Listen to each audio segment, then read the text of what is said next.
Bueno, arrancamos, ¿no? ¿Sí? A ver, hoy teníamos el festival y de pronto un día nos dimos cuenta con Bruno que coincidía con una fecha que nos interesaba, nos parecía viola rescatar y pensar, y quién mejor que nos acompaña para hacerlo. Yo cumplí 10 años de la muerte de Teófilo Stevenson. Quizá no, yo no lo conocía hasta que Bruno me lo presentó, de hecho, y me parece que es una figura que está bueno resaltar en este espacio, ¿no? A ver, yo arranqué a hablar del motivo y del personaje un poco que nos convocaba y que traía la fecha. No presenté a quien me acompaña, periodista, bueno, ¿cuántas décadas? Más de 2 décadas laburando, haciendo boxeo. Más, 4 décadas. Enrique Martín, que es autor de Narices Chatas, este es su último libro, que es una compilación de otros 3 libros, Narices Chatas, Abeja Negra. En este ritmo. Bien, son crónicas, perfiles de boxeadores argentinos, de historia del boxeo, y algunos ensayos más literarios, ¿no? Digamos. Cuentos sobre... A ver, contanos un poco por ahí, Enrique, si puedes hacer una breve presentación. ¿Quién fue Teófilo y qué te parece que representa? ¿Cuál es el valor que vale la pena rescatar? Teófilo Stevenson es mucho más importante de lo que la mayoría de la gente supone o cree. Pero bueno, él de alguna manera pagó un precio alto en su deporte, por no haber sido un profesional. Digo pagó el precio alto porque el profesionalismo tiene algunas ventajas de promoción, de difusión y eso que el amateurismo nunca tuvo. Aunque con él, a partir de él, la cosa un poco mejoró. Lo que ocurre es que Teófilo Stevenson siempre fue asociado, además del boxeo, a la Revolución Cubana, ¿no es cierto? El hecho de ser cubano en esa época, que estaba creciendo la revolución, lo hizo mucho más notorio. Porque boxeadores cubanos anteriores a él hubo bastantes, y buenos, y profesionales, pero la mayoría desarrollaron su carrera en Estados Unidos. O en otros países de América. A ver, Teófilo fue un boxeador nacido y formado en Cuba, ¿no? Digamos, en los años 70 fue campeón olímpico 2 veces, ¿no? No, 3 veces. 3 veces. Y pudo haber sido 2 veces más al menos, ¿no? Sí, por lo menos 2. Bueno, sí, él nació en Cuba, en la provincia de Las Tunas, del oriente, ¿no? De Cuba. Era hijo de un inmigrante negro, madre negra también, de origen inglés. Digamos que ahí se puede trazar un paralelo con Muhammad Ali, porque los dos sus familias llegaron como esclavos a América. Se parecían incluso. Sí. Después te cuento, muy parecido en todo. Sí. Pero bueno, Stevenson y Clay, que era el nombre original de Ali, muestran que ese apellido inglés lo adjudicaron los que compraron a sus abuelos como esclavos, ¿no? En los 2 casos lo mismo. Fue campeón olímpico, decíamos 2 veces, hubo otras 3 veces. Un día le ofrecen una parva de dinero como a muchos otros boxeadores cubanos y Teófilo dice... Bueno, hay que historiar un poquito, sí. Rápido porque es una carrera larga. En realidad, Stevenson no tiene el comienzo de la mayoría de los boxeadores que llegan al estrellato. Le iba bastante mal cuando empezó. Inclusive parecía que no era bueno, físicamente sí, se destacaba por eso. El padre había sido boxeador también, y el padre quería que fuera boxeador. Pero, bueno, no le iba bien, pero en ese tiempo en Cuba, y estamos hablando de la década del 60, el boxeo estaba atravesando el paso del profesionalismo, digamos, rentado, pero mal rentado en Cuba, a un amateurismo que iba a ser imponente, casi el mejor. La escuela de boxeo cubana el amateurismo es la mejor que se conoce, sin duda, en todo sentido. Y entonces ahí le agarró un poco el parteaguas, como se llama. Pero tuvo la suerte de que un entrenador ruso que Cuba había contratado para iniciar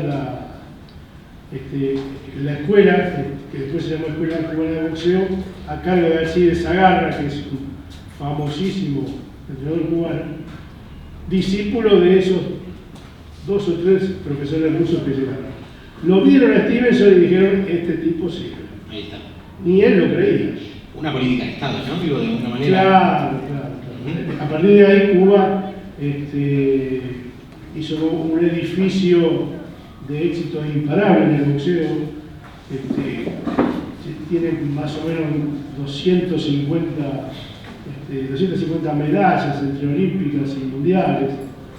Supera a todos los demás países. Todo eso a partir de ahí. Fíjense que la Argentina, que es un país donde el boxeo sigue siendo el más exitoso de los olímpicos. Argentina había ganado 24 medallas, 7 de oro, pero la última de oro fue en el año 1948. Es decir, fue un periodo y se terminó. En cambio, en Cuba empezó, digamos, a partir del 72. Y ahí, después de hacer una muy buena performance en el Campeonato Mundial Amateur, Stevenson gana su primera medalla olímpica en el 72 en Múnich, y después fue campeón en el 76 en Canadá y en el 80 en Rusia. A la par ganó 3 campeonatos mundiales. No fue el primero en ganar 3 campeonatos olímpicos, fue un boxeador húngaro, Laszlo Papp, que fue 3 veces campeón olímpico en la década del 50. Empezó mediano. Stevenson fue el segundo y el tercero fue otro cubano, Félix Sabón, que es un poco el seguidor. Algunos dicen que inclusive fue mejor que Stevenson, y puede ser. También de la escuela cubana y empezó pesado. Bien, a ver, gana esos 2 primeros medallas de oro y después la del 80. Yo te decía esas 2 porque la del 80 tiene una polémica, ¿no? Que es que los países...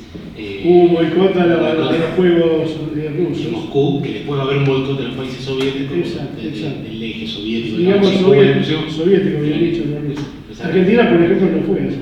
Claro, al del 80. Al del 80 no ocurrió, no fue en la dictadura, claro. Claro, exactamente. Y después Cuba boicoteó los Juegos de Los Ángeles 84. en el 84, donde Stevenson podía haber ganado la cuarta medalla. No. Y en el 88 también pudo haber ganado, pero sufrió un accidente digamos, doméstico, pero bueno, no estaba en eso. Bien, pero entonces en ese recorrido ya se había convertido en el boxeador amateur más exitoso, ¿no?, de la historia, o de alguna manera ya se lo empezaba a ver de esa manera. Estaba el antecedente del húngaro, sí. pero bueno, está, digamos, muy lejos en el tiempo. Había sido 30 años antes, y eso nadie lo recordaba, a Papp tampoco. Lo que ocurre es que Stevenson era peso pesado, y esto siempre es importante. Y como vos bien decías, se parecía físicamente, se parecía tremendamente a Muhammad Ali. Sí, hay un documental, perdón, que pueden ver, si encuentran por internet, lo ves y es increíble. Sí. Y digamos que tuvieron no su época de esplendor, pero digamos que al mismo tiempo estaban en el candelero. Ali como profesional y Stevenson como amateur. Bien, entonces llega una oferta. Hubo 2 ofertas para que en principio, en el mismo 72, cuando gana la primera medalla olímpica, le ofrecieron una pelea con el campeón mundial de ese tiempo, que no era Ali, era Joe Frazier, pavada de boxeador también, ganador de Ali inclusive. Pero fue una oferta un poco así, de entre casas, le ofrecieron $1 millón.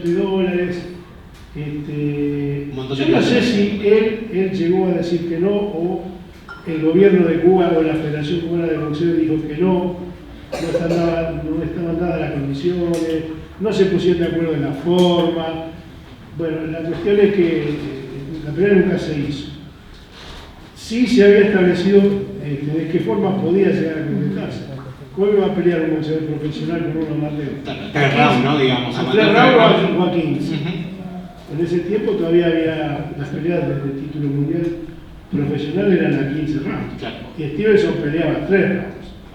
Entonces, bueno, en el tira y aflojece, creo que los cubanos aprovecharon para no hacer nada y dejarlo pagando, no a Estados Unidos, sino a unos promotores que quisieron hacer un buen negocio y les salió mal. Pero En el año 78, ahí sí vino la gran oferta, pero era con Ali. Era una liga que ya estaba medio de vuelta, pero todavía era campeón.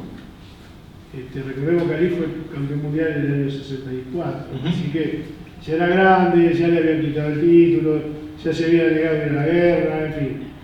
Y alguien dijo, bueno, este es el momento, porque Stevenson todavía estaba en el apogeo, ¿no? Sí, quizá empatar un poco eso de las diferencias incluso de formación física. Y ahí, bueno, hubo un montón de reuniones entre gente de la Federación Cubana de Boxeo, que era como decir el gobierno cubano, ¿no? Más o menos. Y promotores particulares. Ahí estaba Bob Barum, Don King, todos querían picotear en el asunto ese. Y le llegaron a ofrecer $5 millones a Stevenson. Tengamos en cuenta que en Cuba en ese tiempo hablar de $5 millones era como una enormidad, mucho dinero muy grande. Bueno, se habían puesto de acuerdo en hacer 3 peleas en Estados Unidos, no sabía si 3 o 5, pero a 3 rounds. Los norteamericanos habían aceptado que pelearan a 3 rounds. Y Ali le daba lo mismo, pero nunca se mostró realmente muy interesado. No porque lo subestimara a Stevenson, porque Ali siempre lo había reconocido, ¿no? Lo admiró como boxeador, lo dijo muchas veces, y después se hicieron amigos. Sí. Pero alguien le dijo finalmente a Ali que a él no le convenía eso, porque para Ali $5 millones no era nada. Y podía caer. Y podía, claro, llegar a perder buena parte de su prestigio, digamos. Mucho jugó también en esa pelea en orden de lo político, ¿no? Porque también lo que se pensaba evidentemente era una apuesta ¿no? Política en el ring. Fue la segunda vez en la historia que pasó esto, porque hay un antecedente de Joe Louis, campeón negro pesado norteamericano, con Max Schmeling, alemán. Sí. Ahí se confundía la cosa de la libertad norteamericana con el nazismo, en fin, y siempre han querido sacar partido de todo menos los boxeadores. Bueno, en la final de Múnich de las Olimpiadas también, ¿no? Teófilo termina noqueando al que era la promesa, ¿no? La promesa blanca, le decían. ¿No? Sí, Noam Bobby. Que también se vio como una suerte de humillación del tipo que venía a ser la gran promesa amateur del boxeo estadounidense. Ojo que Stevenson le ganó a varios boxeadores norteamericanos que fueron campeones mundiales peso pesado después. Le ganó a Jimmy Young, a Doakes, a Tony Tubbs. Todos esos tipos fueron olímpicos, algunos campeones olímpicos, pero después fueron campeones mundiales peso pesado profesional. O sea que había chance de que Stevenson le ganara a Ali. No? Ali lo bravuconeaba, ¿no? Le decía que era un tonto, que no aceptaba pelear por $5 millones, entonces era un tonto, que no merecía la pena pelear con él. Sí, le decía o le mandaban a decir, en fin, hubo algunas chicaneos en ese asunto. No sé si un diario o una revista norteamericana tituló el Times, debe haber sido. Prefiere ser rojo antes que rico. Como burlándose del tipo. Bueno, Stevenson nunca le...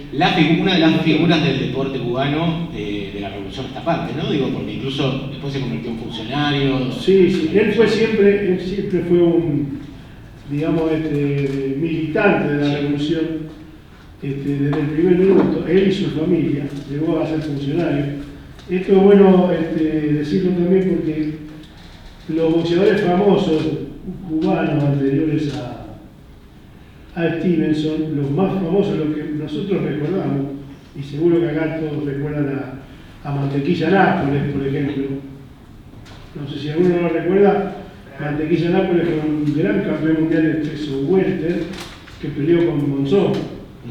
Y perdió con Monzón, pero dándole ventaja en tiro, que le ganó por nocaut a Horacio Saldaña en una pelea de título mundial, en fin. Nápoles, cuando llegó la revolución a Cuba, se fue de Cuba y se radicó en México. Lo mismo había pasado con 2 grandes campeones cubanos que fueron campeones profesionales en la década de 60. Uno era Luis Manuel Rodríguez un extraordinario boxeador, y el otro era Ultiminio Ramos, peso pluma. Los dos se fueron de Cuba a Estados Unidos. Nápoles se fue a México, y eso es lo que solía pasar. En cambio, Stevenson desarrolló toda su carrera como amateur. O sea, él estaba de acuerdo. Por convicción política, digamos. Claro, él tenía más convicción, digamos, política que deportiva, sinceramente. Porque había mucho dinero en juego y siempre lo dejó de lado, ¿verdad? A ver, si ven el documental o se ponen a mirar un poco algunas peleas, una bestia, ¿no? En 3 rounds lo volteaba todo, no es que ganaba por puntos. Bueno, hablemos del Stevenson luchador, sí. Era casi perfecto, por lo menos como amateur. Era físicamente era de un equilibrio total, ¿no? Era como un Adonis, ¿no? Era el largo de brazos, digamos, era equilibrado con el largo de piernas, era muy movedizo, pese a pesado, claro. 93 kilos, 1,91 m, muy parecido a Ari, realmente, y Ari también era como perfecto, ¿no? Y todo parecía hacerlo bien. No parecía hacerlo bien, pero además era un tremendo noqueador. No todos los campeones mundiales de peso pesado son noqueadores. En cambio, Stevenson sí lo era. Acá hay una cosa graciosa también, porque lo bautizaron alguna vez como el boxeador de la derecha de hierro. Y él dijo, de la derecha. Bueno, claro, sí, está bien. Pero realmente, entre los entendidos de boxeo de aquel tiempo y que habían visto a los grandes campeones de la década del 50 y eso, y se puede ver ahora, hay uno de los 6 golpes clásicos del boxeo que es el recto, ¿no? El directo de derecha de Stevenson era perfecto. Parece que nadie lanzó ese golpe como él. Bloqueaba con ese golpe que no es un golpe normal.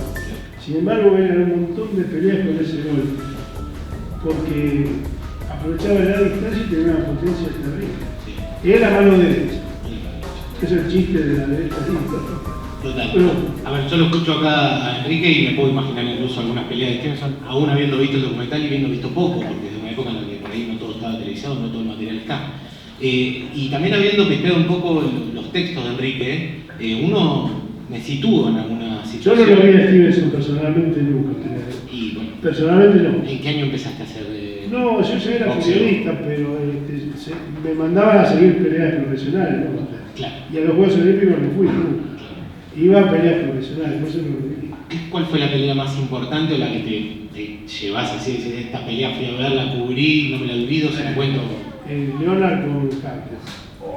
¿Año?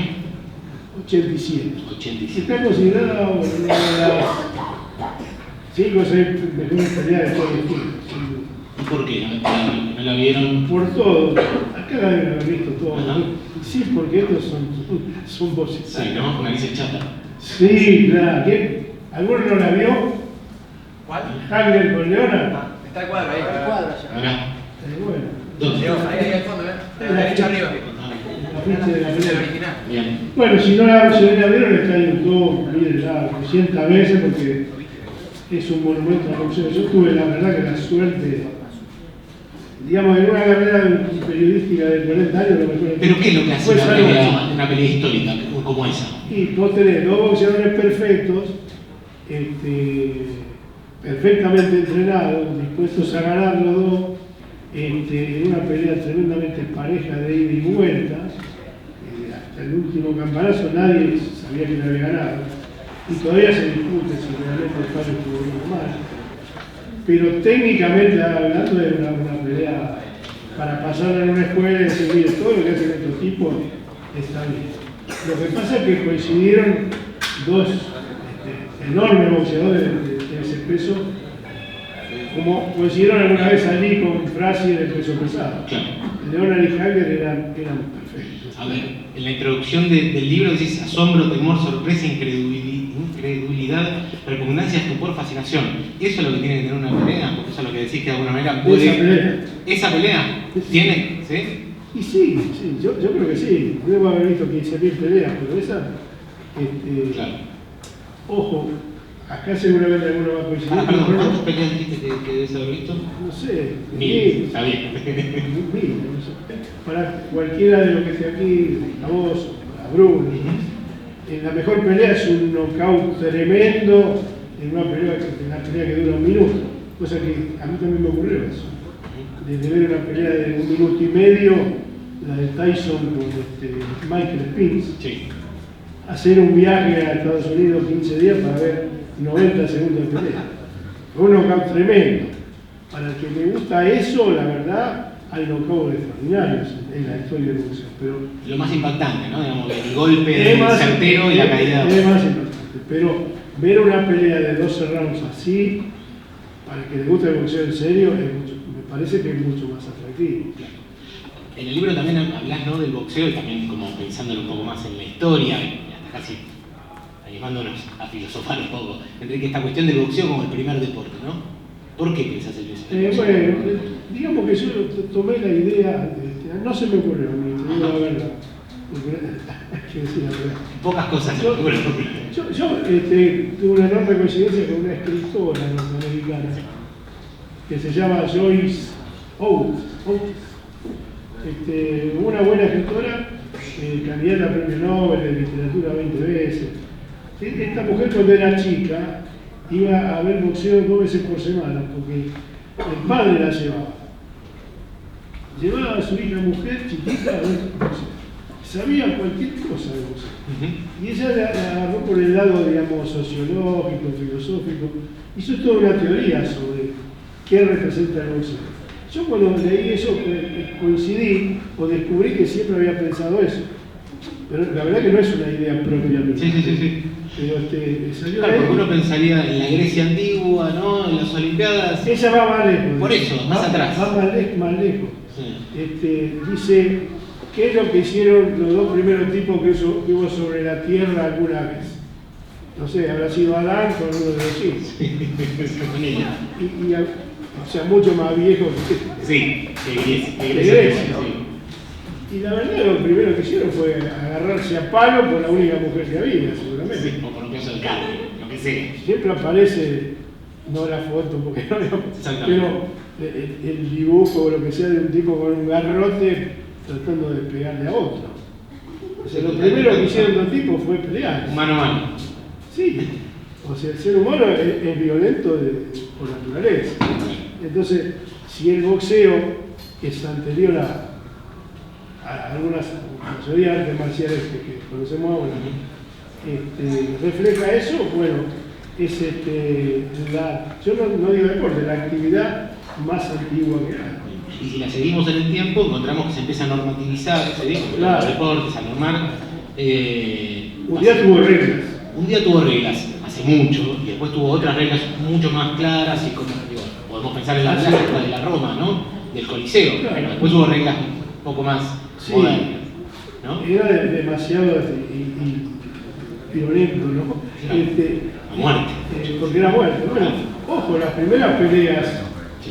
no en Grecia ni en el paraíso, Sí. ni en el infierno, eran a finish también, en Inglaterra, porque este deporte, Sí, claro. mal que nos pese, lo inventaron los ingleses. Como mucho. Como casi todo, el fútbol también, el tenis, Claro. el rugby, menos el básquet, el handball, inventaron todo. Bueno, las primeras peleas en Inglaterra eran en el campo, y estaban, digamos, pactadas a ninguna cantidad de rounds. La pelea terminaba cuando uno de los tipos no se levantaba más, generalmente muerto. Claro. Y como apostaban, lo dejaban seguir. Pero es como pensar en el antecedente de la grima, ¿no? Los tipos con una espada matarse. Esa. Hasta que en un momento, ¿cuándo nace el profesionalismo? ¿Cuándo podemos pensar que se No, abre esa las reglas son bifurca ahí? de 1800. Pero el profesionalismo, ¿no? Digo, empezar a que por guita hay una fecha. No, eso ya fue en el siglo XX. Siglo XX. Sí, en la segunda década. Y ahí se bifurca, digamos, vamos a pensarlo en 2 caminos que se abren. ¿Son muy distintos esos caminos? El amateur y el profesional, sí. Más allá de lo normal, ¿no? 12 rounds, 15 rounds, No, 90 no, rounds. es que no tiene nada que ver. Son 2 deportes distintos. No. Yo creo que sí. Ponele. Yo creo que sí. Ni mejor ni peor, distinto. Una cosa es pelear a 12 vueltas, otra cosa 3. con cabezal, sin cabezal, con 5 jurados, con 3, sin jurados, cuidando mucho más al boxeador en el amateurismo que en el profesionalismo. Ahora se está cuidando más a los profesionales que antes, pero hasta la década del 70 teníamos muertos en bolsa. Y se discutía si era un deporte en sí, ¿no? Esto que estamos diciendo que puede haber sido el primero y también muchos dicen que no. Esa es la otra cosa, durante mucho tiempo lo discutís en el libro, ¿no? Es que ahora ya ni se discute eso, pero cuando yo era periodista, ya hablo el tiempo pasado, ¿no? Ya estoy jubilado. Sí. Se discutía si el boxeo era un deporte o no era un deporte. Ya esa discusión no se va más. Mirá, yo fui profesor de periodismo deportivo y tenía, digamos, la cátedra de boxeo siempre. Y si hace 20 años vos entrabas al aula el primer día y tenías 30 alumnos, ¿no? Y yo le preguntaba siempre, bueno, de los que están acá, ¿quién piensa que el boxeo no es un deporte? De los 30, 20 decían que no era un deporte. La gran mayoría. Para hacer la corta, cuando me jubilé hace 4 años, hice la misma pregunta, había 30 tipos y no se levantó ninguna mano. Algo pasó. Algo pasó. Lo que pasó es que, por lo menos en la Argentina, se asoció siempre el boxeo con una cuestión violenta por naturaleza. Entonces, en las décadas, sobre todo del 70, tema de la dictadura y eso, hubo una parte de la sociedad que se retrajo. Todo lo que era violento les parecía mal. Los hijos de esas personas, pues se podían ser mis hijos, miraban medio de reojo todo este tipo de cuestiones. Y siempre hubo una cuestión social con el boxeo, pero no hay que olvidarlo nunca, ¿no? El boxeo es el deporte de los pobres.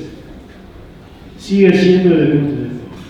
¿Por qué? Porque es el único que puede sacar realmente de la pobreza a un deportista. Además no se necesita mucho para entrenarlo, ¿no? Especialmente por eso. Ahora las cosas están cambiando también, pero durante muchos años uno se presentaba en un club de boxeo cualquiera, sin nada, sin zapatilla, y a los 5 minutos estaba arriba del ring. Porque alguien decía, ojo, que el tipo puede servir. Pasó con Nicolino López. Tenía 8 años y alguien dijo, bueno, fue así.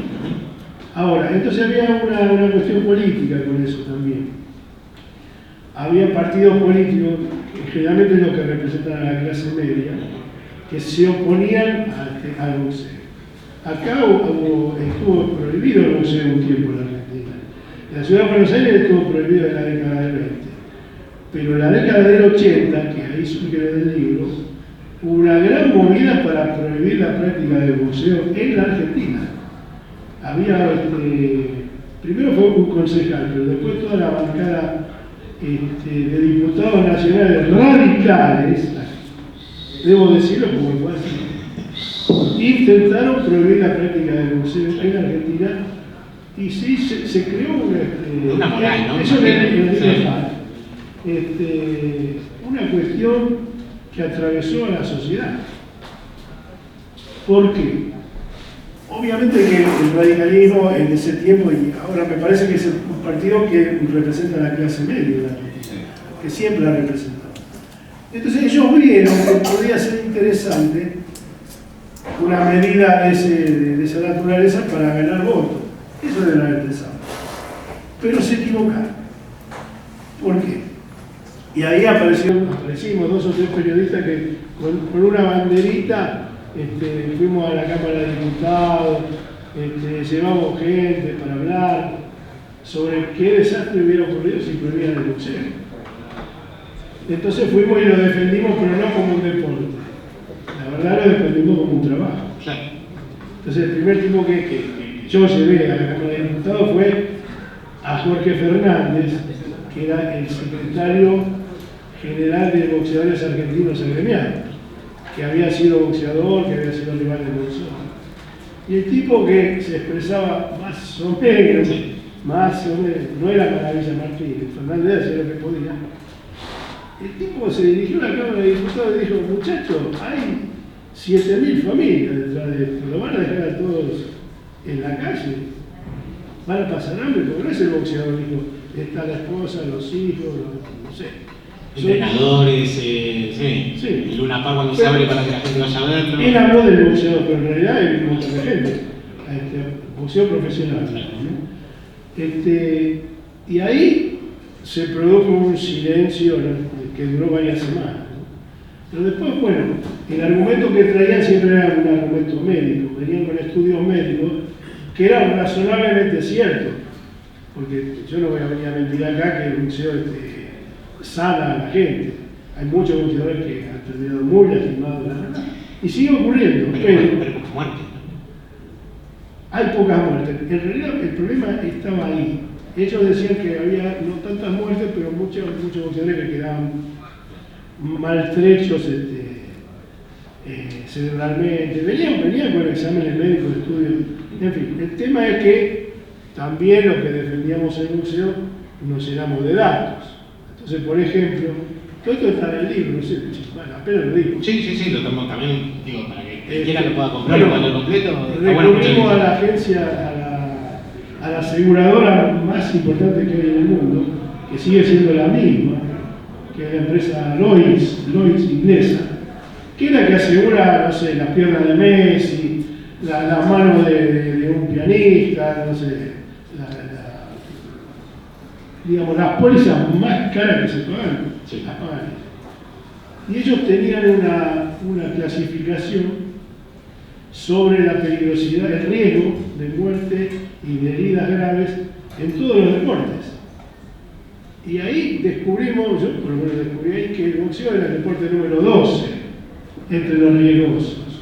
Había 11 deportes que habían provocado más muertes, más lesiones graves. Y acá se insistía con prohibir el boxeo, pero en ninguno de los otros deportes. Por ahí nadie sabe que el deporte más riesgoso que existe es el esquí. El esquí, que provoca cualquier cantidad de muertos. Schumacher, ¿no? Miren el caso de Schumacher. Y así, miles de personas que no conocen. Bueno, y también hay cantidad de profesiones que no son deportivas que son riesgosas. Por ejemplo, ser aviador, qué sé yo. Pero probablemente limpiar vidrio en el piso 200. Nadie pide la prohibición de eso. ¿Por qué? Porque esos tipos, la clase media los necesita. Es probable, digo, justamente que sea una cuestión de desdén o desprecio por lo popular, ¿no? Es un tema social. Y justamente se terminó, ¿no? desde el punto, sí, claro, además, evidentemente, y justamente a esto iba, ¿no? Digo, como función social, digamos, un espacio que lo es. Bueno, este sí. club, este espacio, que yo conozco desde que empezó y antes, es la demostración de que todo cambió. Por ejemplo, a nadie se le ocurría hace 30 años que las mujeres podían boxear.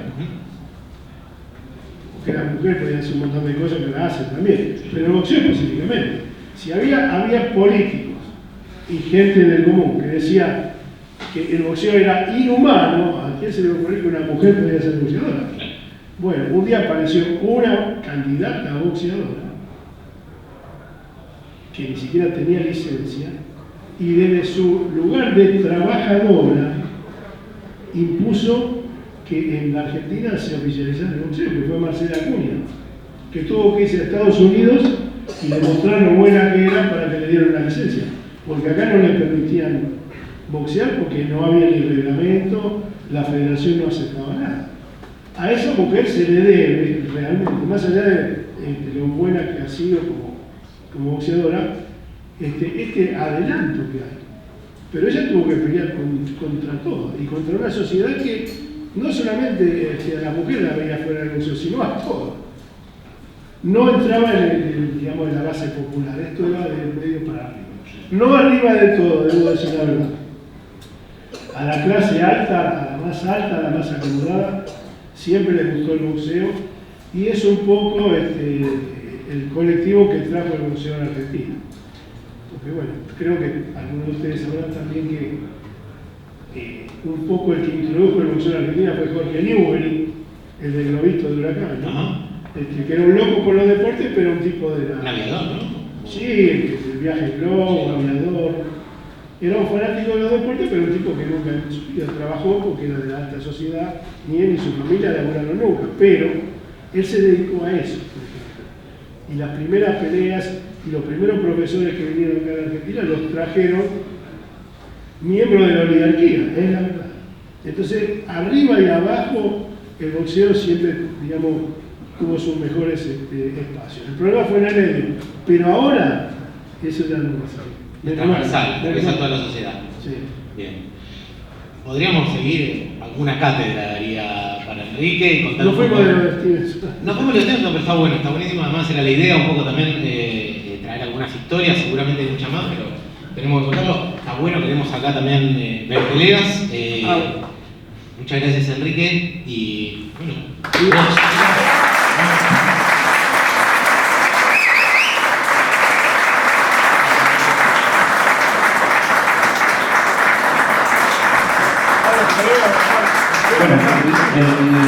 el libro lo pueden conseguir acá, ¿no, Bruno? Así que si les interesa, hablamos.